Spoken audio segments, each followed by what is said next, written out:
Sometimes I think Minecraft is just too easy, but can you still beat the game if you remove one of its key features? Hitting. You use it for everything, gathering food, hitting mobs. Question is, can you complete the game without hitting anything? Today, I wanted to find out.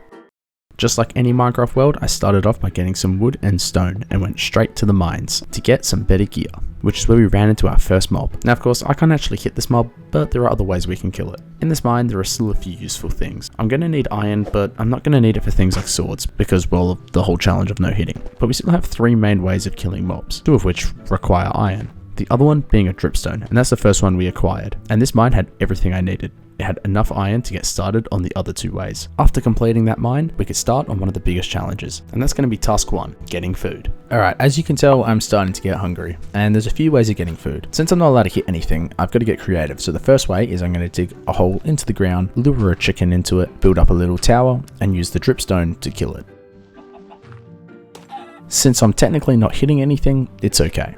Now, there are other ways of getting food, but we'll get to that in a second. I found this lava pit and I wanted to set up a base here. There are 3 things I'm going to make for now. Shears, which will be very important later, a shield, and the last one, a bucket, which leads us into our second way of collecting food. We can use the bucket to grab lava, and we can just burn the animals. I mean, we could also use flint and steel, but the lava just seemed like a better option. And plus, we're going to need a bucket for later on anyway. The one downside to this is I've got to wait for the animal to completely burn, and I can't hit it to weaken it first. But that's the food done. Now we can move on to task 2, blaze rods. This is where the shears are important. I'm sure everybody knows by collecting wool you can make a bed. Normally a bed is just used for sleeping, but as you probably know, if you try to sleep in the nether, well, bad things happen. So hopefully blaze plus bed equals blaze rod. So in order to get enough beds for all the blaze rods, plus later defeating the dragon, I'm going to need 3 farms. The first farm is going to be wheat. This is so then I can feed the sheep to produce more. I'm also going to need a sheep farm, and then I also made a chicken farm because, well, food. It would take some time for all of these farms to get big enough to actually produce anything, so while they got big, I decided I'd head to the nether and try and find the fortress.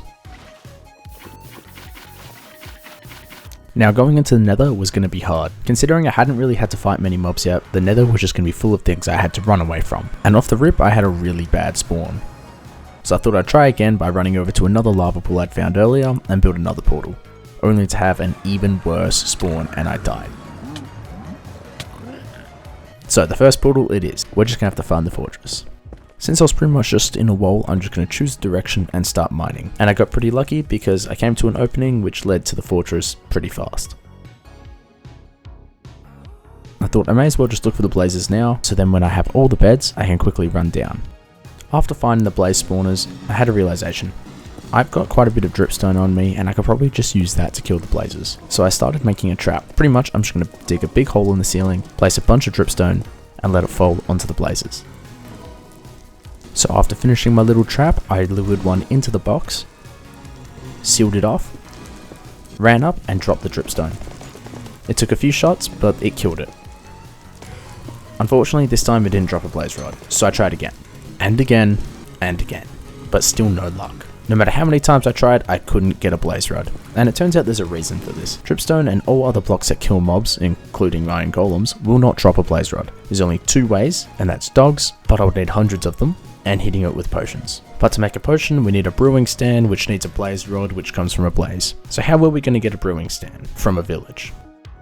Brewing stands can spawn in a village, but not in every village, so we'd have to find the right type. And I don't know why I thought finding this village would be easier than just taming a bunch of dogs. And I kid you not, I looked for this village for 4 hours. While looking, I came across a few other villages. I didn't just come across 1 or 2. I came across 5. By the way, the odds of finding a brewing stand is 1 in 5, so my luck was just atrocious. I should have had a brewing stand by now. But then luckily, on village number 6, I got one. And in fact, I actually got 2. There were 2 of them in this village. I don't know if that's rare. Just to show how far away I am, I was over 10,000 blocks from spawn. And after another long journey, I got back to base and we could start brewing.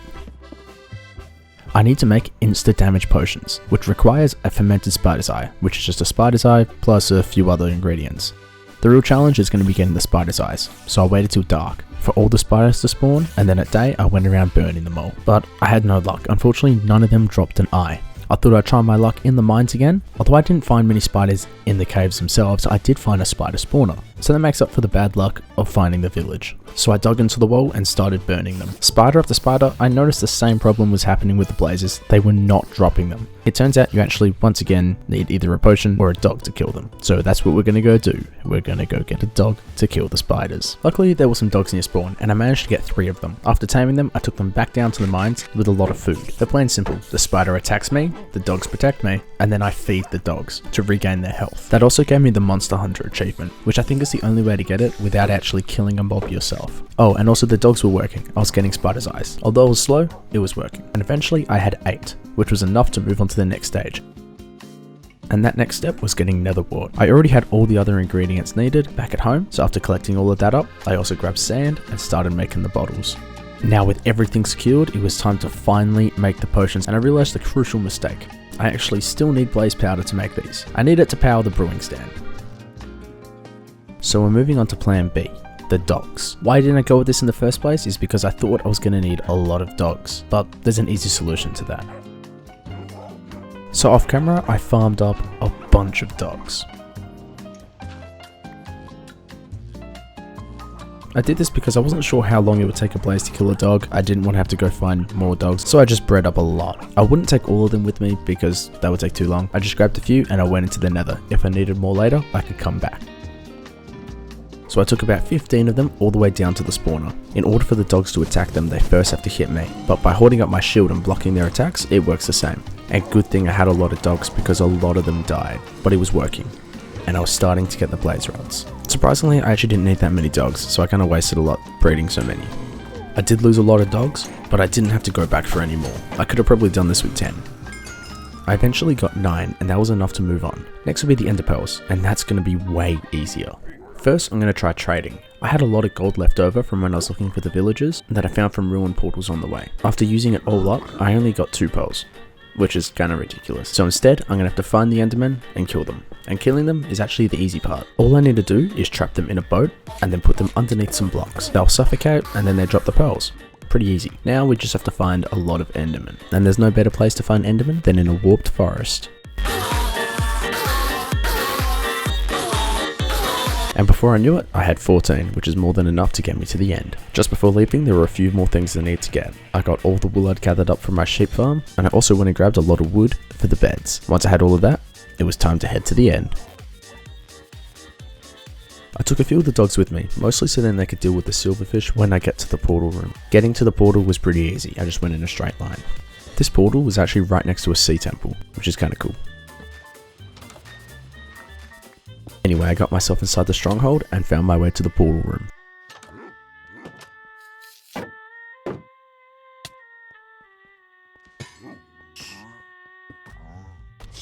I set my spawn and put most of my belongings in a chest. After putting all the eyes in, I jumped in and we could finish the game. Now you may be wondering, why do I have a bow and arrow? Well, I can't shoot the dragon, but I can still shoot the crystals, because technically that's not an entity and it's just a block. Also, when they explode, they hit the dragon. That doesn't count as me hitting them. Look, I make the rules here, not you guys. And once all the crystals was gone, you could finally see my bed farm paying off. As the dragon came down for its final perch, I placed a bed and I killed the dragon.